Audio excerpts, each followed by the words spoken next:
Oh boy, should we just get to it, Carrie? Okay, spoiler alert. We're going to just warning you now. We're about to talk about the finale. If you have not seen the finale, then what are you doing here? Hit pause and go and watch it, and then go come watch back. it.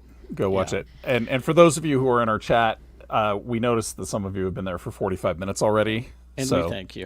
thank you very much. You are our people, and we Yes. recognize that. I'm Lee Cade. That's Carrie Jackson over there. And we are, of course, two members of the Geek Show podcast. We stream live every Saturday morning at 11:30 Mountain Time. So you want to join us there for an expanded look at all things geek, not just this narrow little edge of the universe we call Star Trek. Yes. Whew, wagon train to the stars indeed. I'm looking at some of the comments here, and like our friend Dr. Paul is in there, and he says he's planning on watching all of the original series, Next Gen, DS9, Voyager, and Enterprise by watching an episode or two during the week. It is 703 hours, I believe. Paul, I don't know how you have time to do even that. I follow you on Twitter. I know that you are always doing something. He's a busy man. He walks everywhere too, so he's Yes. a busy guy. I was inspired to finally watch Voyager because something happened in this episode that referenced something big that I didn't know that happened because I allowed my disliking of the show. It was just so very Rick Burnham, So, and not the show's fault. I liked the characters, I liked the actors involved, but I found myself going, "Wow, this is really samey." And it turns out I missed some stuff that was referenced in this episode.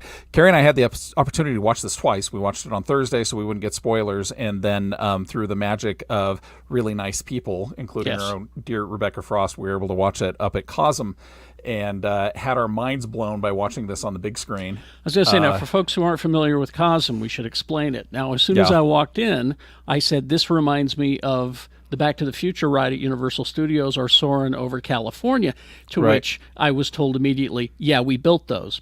Right. It's this, imagine a planetarium dome, but on its side, and you're sitting in sort of a coliseum kind of a situation. And it is all encompassing. It is gigantic. It is huge. They put us, they took a picture of the Vatican and put us right in the middle of it. And it was like being there, except this was bigger. Very big and very neat. We got to watch a bunch of stuff, but mainly we got to watch this last episode of Star Trek Picard, or as I like to call it, Star Trek The Next Generation Season 8. Yes. Or what they should have done instead of movies. Oh! Now, them's fighting words because I love First Contact, but the others, First Contact's amazing, but First Contact could have been Season 8. Right, because imagine if that story had played out over 10 hours, they could have flexed and breathed just a little bit. But we are hit at the very beginning. The Enterprise D is flying through space, and we hear a very familiar voice, Walter Koenig, as Starfleet or as Federation President Anton Chekhov. Anton Chekhov. So this is clearly a son of Pavel. Pavel Chekhov. Named Anton, I'm sure, is a nod to Anton Yelchin, who played Chekhov in JJ's Star Trek. And oddly enough, a double nod, because it's also a nod to Anton Chekhov, who Pavel Chekhov was named after, a Russian philosopher. So yes. Good stuff there. And he apes a phrase from Star Trek IV, The Voyage Home. Save The exact words were, "Do not return to Earth," or "Do not approach Earth." Do not approach Earth. Save yourselves. Great stuff.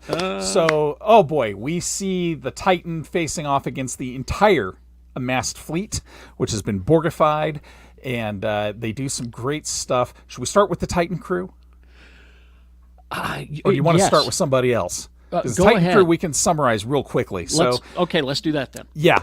So the Titan crew is they figured out a way to make it to the bridge. They fight their way to the bridge, and they have developed a portable beam me up, which actually some pirates in Next Generation had done way back when, where they hit you with a phaser that has a transporter frequency embedded in it, and it sends you right to the transporter room. It sent the Borgified crew, the Gen Z kids, straight off to the transporter.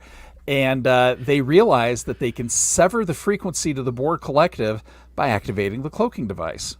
Convenient. If they can't see us, they can't find us. Yeah. So they go cloak, and they go nuts, and they start just basically giving the starbase a chance to fight back. Just kind of, not Yeah. doing what they can. They're only one ship, but they're doing what they can. Skeleton crew, including one of my favorite characters. I don't know his name, but he was just the cook. He's the cook. But how about that rousing speech that Captain Seven gave to the cook to convince him? Good. You got to do it. That's some inspirational Kirk level stuff there happening. Yeah, right? great stuff and great foreshadowing. I saw a really. And I was sitting next to Rebecca while that was happening because, Seven had her rifle up on her shoulder. Yeah. And Rebecca's just like, such a badass. She can't stay quiet in movies. If you want a quiet experience, don't sit next to Rebecca Frost. No. But she was just gushing. She was having a great time. And, what a great introduction to 7 and 9 she had because this was a new character for her. So that's right. Yeah. Oh, boy.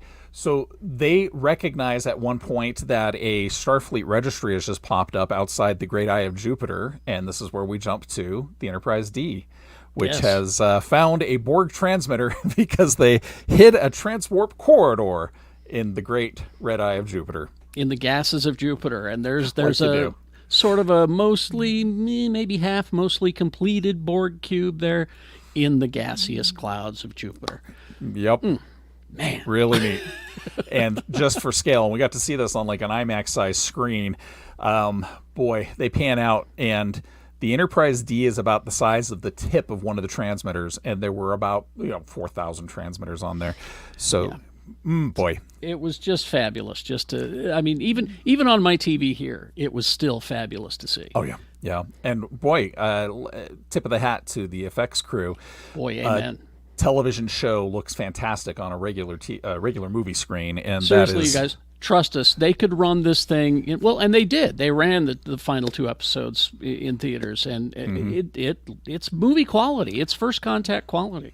We got to see something that we have never ever seen before in the history of the Enterprise D, which is a flyby shot where you clearly see 10 forward through the windows. You see the bridge, and it pans around to the back, and you see the captain's ready room in the back. Very clearly rendered. If you had any question where they were, there they are. I have the deck guides, so I don't need to see of course. it. I already know. All the true fans have the maps, Mine's signed by me. So I signed it with tears. It's mine. So they Beverly establishes very quickly that she can find Jack's DNA. His life signs are definitely down there on the ship, and Picard's going to beam down there and fix things. And that's when his ride or die team shows up, and his ride or die team is basically Will Riker, who's like, this is the guy, I'm going with him, and Worf, who is of course always looking for a good day to die. Yes, Samurai Worf. He's going to go down. He acted kind of excited that this was the day he was going to die. This may be the one, and he's been pretty excited about dying with the Borg a few times in the past. Also, great again using humor with Worf, not as the butt of the joke, but as perhaps the maybe instigator of the joke. We just don't know, but he claims that he's going to make that away team a threesome. To which Riker says, "Do you even hear yourself sometimes?" And it's so good because it's not "I'm not a merry man" or "It's a Zort" or any of that. It's just fun. It's little playing, little fun. So they beam down to the Borg cube, and we immediately find out that the Borg Queen has been keeping herself alive by eating her babies. Yes. She's been feeding on the rotting corpses of the Borg that weren't mechanical. I mean, the Borgs are half machine, half man, and they were eating on the half organism part of it. And she looked at. It was really amazing the way that they did the whole, because it was Alice Kriega's voice. Yeah, but it was not her. It was an actress in her stead. But the way that they made the Borg Queen look this time, it was like H.R. Giger. It was a combination of that. Wouldn't use Kriega. She was game to play the part, but they needed to find somebody who was nearly emaciated. So they found an actress who was really thin and very gaunt. And I can't imagine Alice Krieger would be too happy in all that makeup. I mean, that would take a long time to do. And everything she had from the exposed rib cage down was like cabling and gantry work, and she wasn't able to move basically from the ribs down. So a lot of puppet acting going on. You're there all day, probably a 12-hour shoot, and no going to the bathroom kind of a situation. Absolutely. You're stuck there. Do you cath? I'm sure that may have come up at some point. But yes.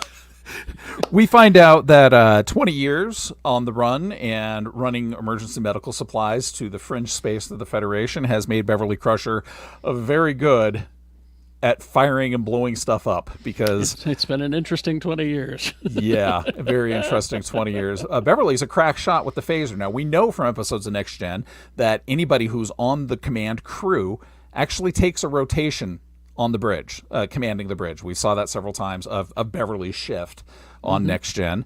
We also know from the original series that a Commodore outranks a captain in any given situation, which is why Picard gave Geordi the con at that point, said, yeah, you have the center chair. He outranks everybody. Data was third in command on the original Enterprise, but this isn't that Data, so we don't even know if this Data has That's rank. right. Is he part of Starfleet? He's in a Starfleet type uniform, but we don't know if he has rank. You're right. There's no rank insignia on it, so he might be a free agent. That's interesting. That's interesting. A lot of places you could go with that. There is a whole lot of places you could go with that, and they do play so much with this. Finding out that Worf had a hidden phaser in his bat'leth. It's not quite a bat'leth. It's a different type of sword. I know nerds, don't at me on this. But he'd hidden a phaser in it, and he only really told Riker about it after he'd been shot like 3 times. Because swords are fun. Swords are fun. And, you didn't tell me it was this heavy. That was my other favorite part. Yeah. Riker goes to pick the sword up, and he can barely lift it, you know. I recognize he's 74 years old. Sometimes things get a little heavy when you're older, but, yeah, he's also 6'3". That doesn't change as you get older. He's probably still a very strong man, so that was a ton of fun. They make it to Jack in the Queen's chamber. The Queen is, we find out that the technique Janeway used to get away from the Borg at the finale. I was going to ask you about the Voyager connection, because I wasn't sure either. Yeah, so I'll jump right into, again, courtesy of Den of Geek. They did their Easter eggs on this one. So she had gone, let me find it. I did thought it was interesting that the Borg Queen, you know, the whole objective is no longer to assimilate, but to procreate. Procreate and destroy. And annihilate the Federation in the process. Yes. Yeah, so she had been, Voyager's Endgame, one of the last episodes, Janeway had basically poisoned the Borg collective. She had used a technique to, we didn't know what had happened. There was a cube that had chased the Voyager through its transwarp corridor to get back to Earth, and one of them exploded. But at this point, she's talking about how you left us poisoned on the edge of space, no worlds to consume, nothing to destroy, and she had been feeding off of her own. And that's why she needed the changelings, because she had no Borg, she had no operatives. She had a voice that she could send out to her son Jack, or Vox in this case, but Vox wasn't picking up. So he picked up finally. Hello. And he became this giant transmitter that could transmit to all of the Gen Z Borg Starfleet kids. So so she wanted to destroy, and she was kind of vamping for Picard, for Locutus to be there in the control center so that she could have him watch the destruction of everything that he held dear. And Picard does something that I thought was so great. He just jacks into the collective, like his greatest fear. I've been running from the Borg, you know, most of my life, and here we go. And it's funny, because that's the big complaint that I'm seeing online about this whole storyline, is that it's the Borg and Picard again. Well, that's like saying, oh, it's Superman and Lex Luthor again. They're the great, you know, adversaries. It's the Spider-Man and the Green Goblin. It's, you know, it's Captain America and the Red Skull. You name it. That's why it's the Borg again. See? So shut up. Anyway. We get a great bit where Jack is floating in the data stream, and he's very excited to be accepted and to be held up, and Jean-Luc's telling him about this is a great thing in Hinduism. There's a sense of artificial nirvana called upaya. And upaya is when you reach nirvana by artificial means. So not through meditation and not through working on yourself, not through betterment of yourself in this world, but by jumping ahead through drugs or through whatever else. And Jack found upaya in this case. I want you all paying attention here to notice this is why Lee is my Obi-Wan. All right, this is the kind of stuff that he pulls out that I drop my jaw when he does this stuff. All right, happens all the time. I should be used to it, but it never ceases to amaze. Thank you, sir. So Jack has found his connection, but he found it artificially. He found it by returning to the source and turning his back on his new family that he found through Sydney, through Jean-Luc, through Riker, who's been kind to him from the very beginning. The old next generation has brought him in and accepted him lovingly, and he's turned his back on that because he wants this new happy family that is speaking and whispering to him. His upaya has been found. And Jean-Luc at one point just says, okay, I'll just stay here with you then. I'll stay with you. That was everything just so great. It was so great. And everything comes crashing home for him. And he's like, okay, we need to get out of here.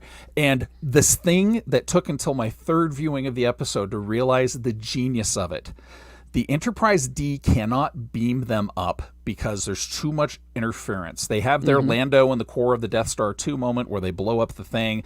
They sever the connection to the Borg. The Gen Z kids turn back to regular kids, and everything's great again. But these 4, if you count Jack, are going to die in the Borg Command Collective Cube area. And Riker looks up and he says, I love you, Imzadi. I'll be with our boy waiting for you. And she immediately looks up on the bridge and says, I know where there are, because it's like this emotional beacon fires off from Riker.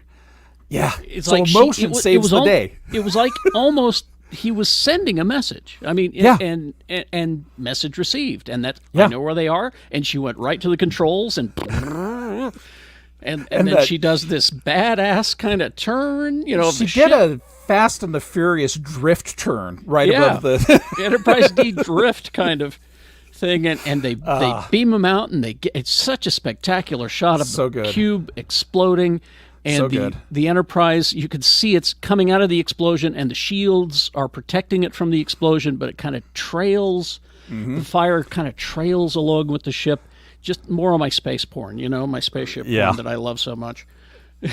Oh, just incredible. I get you. I feel it. Sorry, I'm going to fix my camera really quick because I don't know if the rest of you noticed that I am frozen in a very fun, this is live, folks. Face. This is live. It is absolutely live. We had a couple other things that popped in with the Next Gen crew being able to have their great moment with Data being able to trust his gut to fly through this labyrinth of corridors. Again, it's your Death Star moment. Exactly. We'll go with Data's gut. I loved it when Geordi said that. We go with Data's gut. Much bigger ship doing the Death Star run in this case. And did you see the red trail that they had to follow? Yeah. And only someone like a Data could do that. Han Solo on his best day couldn't do it.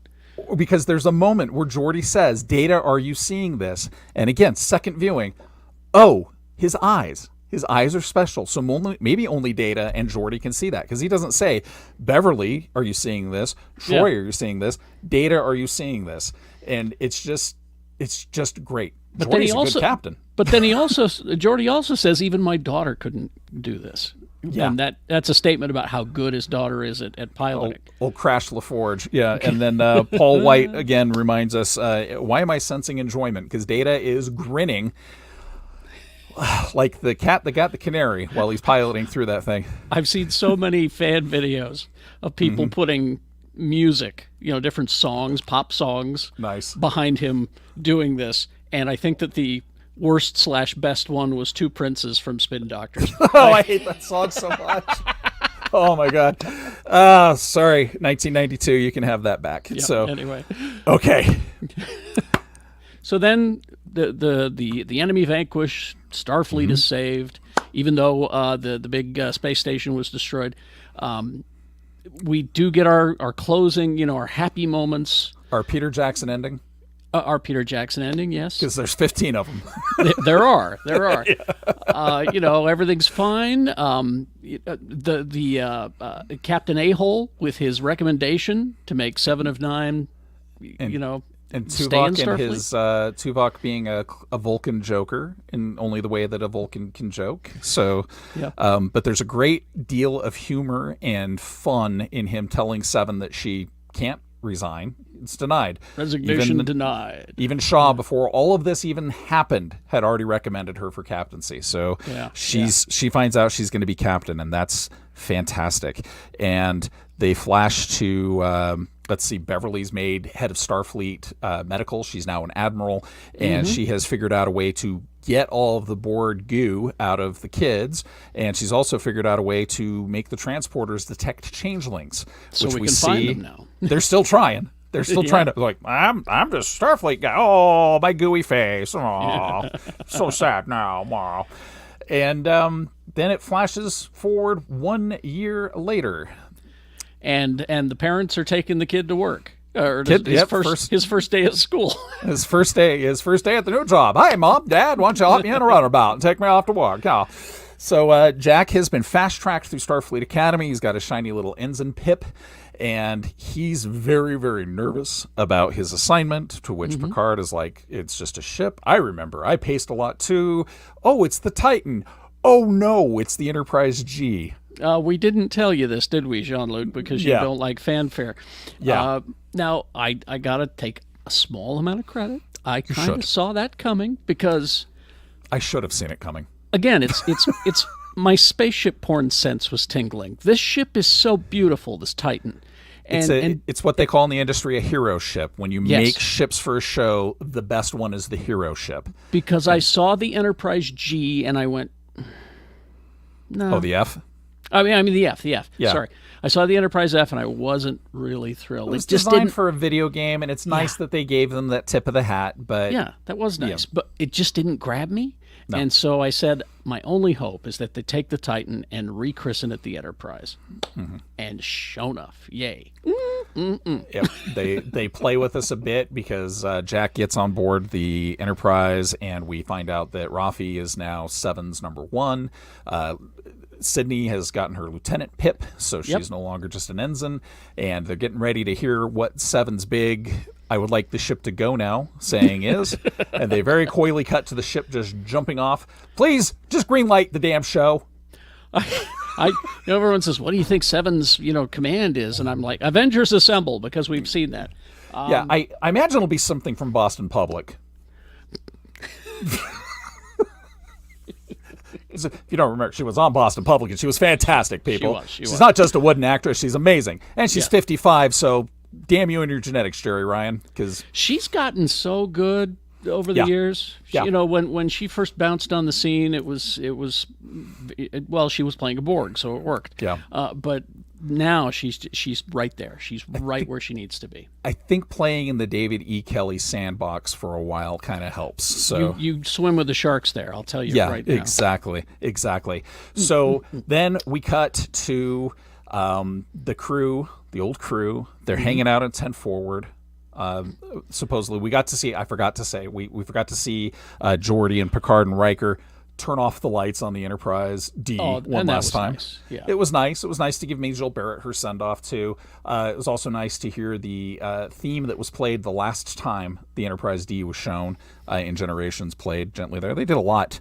There was a lot of that. Full orchestra, by the way, I just found out. Really? Because you could have easily reused all of that music, but no. I'm glad to hear that, actually. Paramount Plus has the last episode of their little Will Wheaton show that they do, which I've actually grown to enjoy.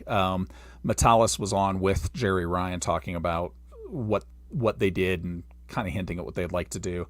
And the last 20 minutes of it is showing the orchestra working on the last episode. And they were, I mean, you think about it, it's like 3 or 4 different composers that they're just pulling from. Now, our own Rebecca Frost is in the chat room. You could have joined us. I saw something that said this is the 7th iteration of the Enterprise 9 of 9 ships. So 7 of 9 is now captain of the 7th Enterprise of 9. Interesting. We'll have to check. Interesting. We will have to check on that, which we'll talk about in a second, right, when we get to the wrap-up of this, because, oh boy, are we going somewhere. The episode closes with, and this was great hearing the Metalis interview, the episode closes with everybody drinking. Beverly is drinking blood wine, which is fantastic, because she actually liked it quite a bit in Next Gen. They're teasing Worf about his prune juice. Data's trying to tell his dirty limerick that he's been trying to tell since season 1 of Next Gen. And Picard's like, hey, you know what we need to do? Play some poker. And so they're all sitting around the round table, and it starts to do this spinning overhead shot, and then it lingers on that for a little bit. And I just found out last night that the last shot of All Good Things, the original series finale of Next Gen, ended the same way. It was the first time Picard showed up for poker night. He never played poker with the crew, and they did that spinning slow establishment exiting shot off the table. But this time, Metalis left the camera on them for 45 minutes. I'm glad you brought this up. I told Rebecca this while we were at the screening. Yeah, because he wanted it to be real, and so he just said, "Go ahead and play cards, you guys." Go ahead and play cards, goof off, do your thing. Have so the whole thing with Worf screaming, I fold, that was just Dorn playing. And it's so awesome. And you're like, okay, cool. Thank you for the 15 Peter Jackson endings. I'm satisfied now. Go to credits. Oh, credits are over. What's going on here? Why is Jack Crusher putting a publicity shot of Gates McFadden and Patrick Stewart from a 1990s event on his table? Well, it's very nice that they had that. I've seen that photo before. Exactly. When he's putting it up, I went, wait a minute. I think it was red carpet for generations, but still. It probably it's like, was. Yeah. Yes. And then a very familiar voice calls out. Good old Q shows up. He's just there. Now, again, this is a complaint that I'm seeing online is, wait a minute, he died, didn't he? He's a godlike being, and this is Star Trek. Shut up, all right? Guys, seriously. It's just, it's like the Holdo maneuver in Last Jedi. Did you gasp when you first saw it? Did you go, whoa? Or did you immediately start calculating and going, well, so first off, there's no sound in space, so why did it go boom? So, just, guys, you're hurting your own selves. You're hurting your own enjoyment. Just learn to play in the sandbox. So that's the show. And what a show. Oh. And it's the first time I can think of ever where, because they kept talking about how this started 35 years ago. Yes, it did. 35 years ago. When did a show end its full run, go to some good movies and some very bad movies? It was done. Paramount literally said, there's a great quote from John Frakes where they said Paramount was throwing the money at them until that last movie. And then they're like, yeah, no one wants Star Trek anymore. Wow. And that was that. So, well, and again, I keep recommending that docuseries that's on Amazon right now. I watched the first 2 episodes. It's good. It is so good. You learn so much. Yeah. Yeah, the Gene Coon stuff in particular. Like, if you really want to know how they got the first series off the ground, it's Gene Coon. Roddenberry was the Walt Disney. Gene Coon was the 3 old animators. Well, and as you go along, you're going to find out Gene was kind of a problem. Instead of the solution later on. You'll get to there. You'll get to there. Anyway. So let's get to the Easter eggs, again, courtesy of Den of Geek, and then we have a little announcement to make. Then we have an announcement, and then I got something special to show you all. Oh, yay. I got show and tell. Show and tell at the end. Here we go. I love it. Okay, so of course, first Easter egg, right off the bat, Walter Koenig as Anton Chekhov, which I absolutely love. Carrie pointed out, of course, that it could be a tribute to Anton Yelchin. So there is a Next Generation spacescape that is actually shown. It was taken right out of an episode of Next Gen, just right towards the beginning. The Enterprise D flyby is the first time, as I mentioned earlier, that we've seen 10 Forward and the Captain's Ready Room rendered. Because in the past, they just had a really big model that had some lights on the inside. Yeah. And then later on, I think it was around DS9 time, they started being able to play with putting little tiny monitors inside the ship that could show people walking around. But this is pre-LED. When we had LEDs, but this is pre-cheap LED. So this stuff was really hot, and it could melt the models, so they couldn't do it too much. Exactly. Almost 35 years to the day since the episode of the Borg debuted. Really? Very close. Within a couple of months at least. Because that was like season 3?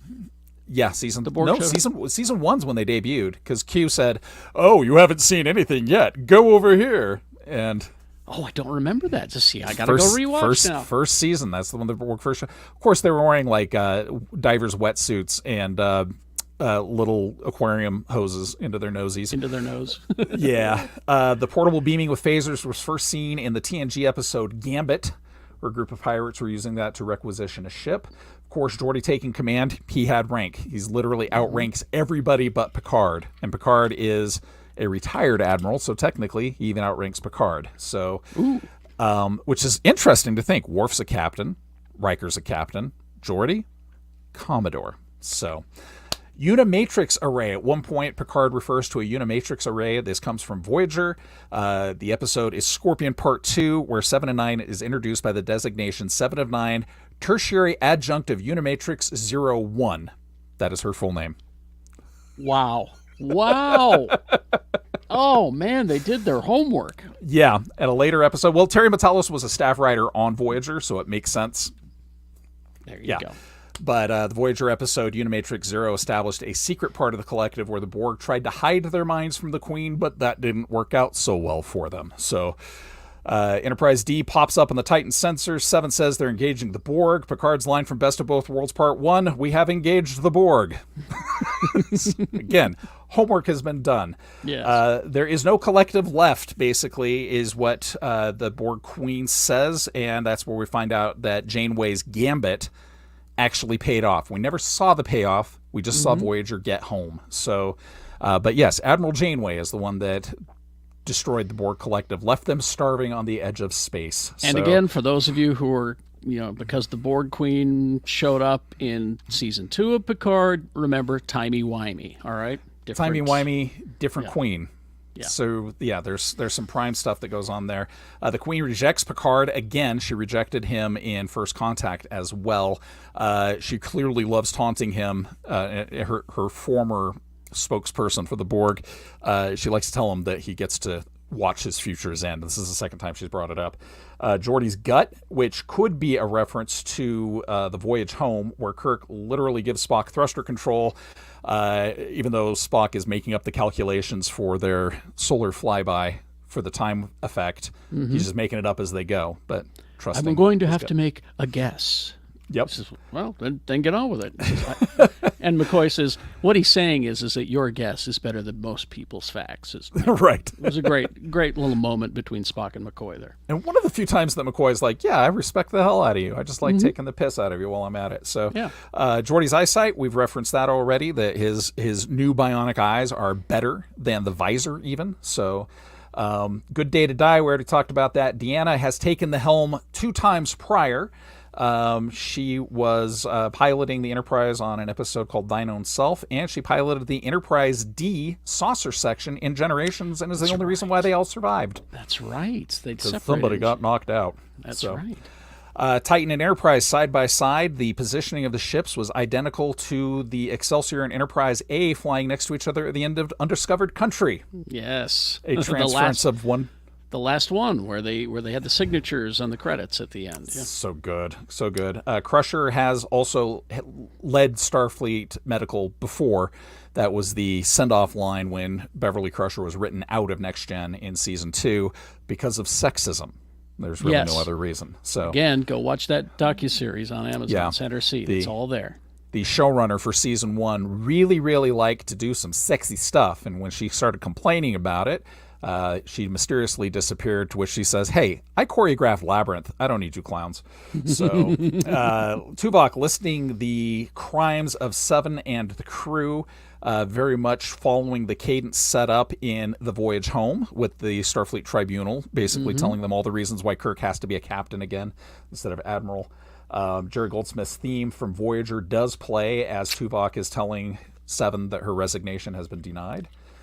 It has been established in Star Trek: The Undiscovered Country that Klingons don't have tear ducts. So Worf has never cried because he can't. There you go.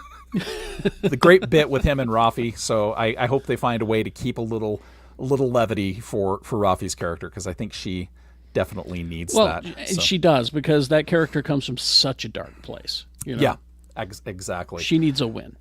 Yep. And then what we need to find out, and that will take us that'll take us to our little announcement here before we get to Carrie's surprise. The Enterprise, the Titan A becoming the Enterprise G. We need to remember that the Titan A may not actually be Riker's Titan. There's a lot of people freaking out about, oh, the refit changed it, it's clunky new design, it's blah, blah, blah, blah, blah.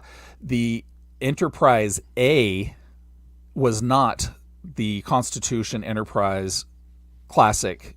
It was not the refit. The refit was actually, this was another ship that was recommissioned as, or rebuilt as. So it's altogether possible that the Titan A was a different ship that was christened Titan A, or is a rebuild of a different ship, because they're two different classes of ships. So it's not necessarily that they changed this whole thing and the whole look and blah, blah, blah. It's probably a different ship. Ships' names are changed all the time in our modern Navy. They'll say, oh, you know what? Actually, it's really bad to have the Robert E. Lee. Let's change the name. So, oh yeah, it's happened. It's happened just recently with some ships. Right. So our big announcement is this deep dive series that we've been doing for Picard, this live series, has been really well attended, folks, and we really, really appreciate it. Generally, we're seeing about twice the amount of traffic that we normally saw for these, and we are listening. We're paying attention. So we're going to take a break for a week. Next week, we will not be doing a live show, but in 2 weeks, we're going to be back with the Geek Show Time Closet, which will be Carrie and myself, talking about cool things in geek history. And we're going to launch this with, like I said, there's my stupid camera going again. I'm just going to leave it. Enjoy my stupid face. We're going to start this series with the legacy of the ship name Enterprise. We're going to start with the Kirk era Enterprise, and we're going to work our way all the way to Seven of Nine's Enterprise, and we're just going to do it live. You mean the Kirk era Enterprise? What did I say? I love that you're having fun with your toys, Carrie. That's not my final show and tell, by the way. Okay. I'm very excited about Time Closet, because we're not just going to talk Star Trek on it. We're going to talk about all kinds of things. Stuff that that some geeks may not be aware of from sci-fi and geekdom's past. Oh, somebody threw at me the other day. They're like, "Oh, I bet you can't do a Time Closet with Carrie nerding out about cereal." And I'm like, "Yeah, we can." He's got that's an 8-part series with me. There was a mail away exclusive that gave you a cardboard cutout of a Colonial Viper cockpit on the back of, I think, Captain Crunch cereal in 1978. I still have cereal prizes. All right. I want to thank whoever brought those to me from movie night. Anyway, that's awesome. Yes, so we're very excited, and that will be, have we decided, live Monday at 3. We're going to skip next week because I'm off planet, and then we'll start up again with the all new Time Closet. He's going to Risa. Yes. Now some show and tell. Okay. Speaking of the Time Closet, this might even happen. I was lucky enough a long time ago to be able to go when First Contact was released. I believe it was 94. Might have been 94 or 96. 96. 96. Yeah, Generations 96. was 94. That's right. Yeah. I was lucky enough to be able to be sent to there on behalf of the radio station I was working for the what is called the press junket. The press junket is where critics and everybody like that go to see the movie before it's released in theaters, and then I was an influencer before it was called an influencer. All right, I guess that's the way to put it. And I was lucky enough to meet the entire Next Gen cast and interview them, and interview Alice Kriega and some of the filmmakers and all of that. And that's where I got this autograph. What you see here is the Next Generation. This is T. Riker. This is Thomas Riker. Right. And plug your ears, Rebecca. Spoilers. Spoiler, Rebecca. This is Lieutenant Thomas Riker, as you can see, autographed by Frakes right there. Yeah. And so there was that one, and then also these are some of the last Next Gen figures I still have. I sold the rest of mine. I saved the autograph ones, and here we have Deanna Troi. Nice. See, autographed. Oh, she dated it. It's 94. Well, I had to. I wanted to make sure I remembered. 8/6/94. She thought, wow, someday, like 19 years from now. Oh, that's 20, right. See, 11/10/96 for Frakes right there. Okay. You're thinking, well, like 29 years from now, I might be confused about dates. But anyway, there's a little show and tell for you to let you know that we're serious about this time closet stuff. So serious. It's going to be a lot of fun. We're not going to take it seriously, and neither should you. Just be here and enjoy it with us. Mondays at 3 live, and then we're going to record them and send them down the Geek Show podcast feed, and you'll be getting those. Because we drop Geek Show regularly in podcast form on Sunday night, Monday morning, whenever Tony does it. It's mostly Sunday afternoon. And then during the week, we're going to start sending you more specialty shows. And Time Closet is one of those. So very excited. It's a whole Geek Show network. I'm meeting with Mike tomorrow to talk more about that. And it's things are happening fast, folks. We want to give you every chance to be sick of us. And I think we have already succeeded. But this whole sending different podcasts down the feed may be a terrible idea. No, I don't think it is. We'll find out. If there's one thing my mama told me, she said, boy, follow what you love and you can't go wrong.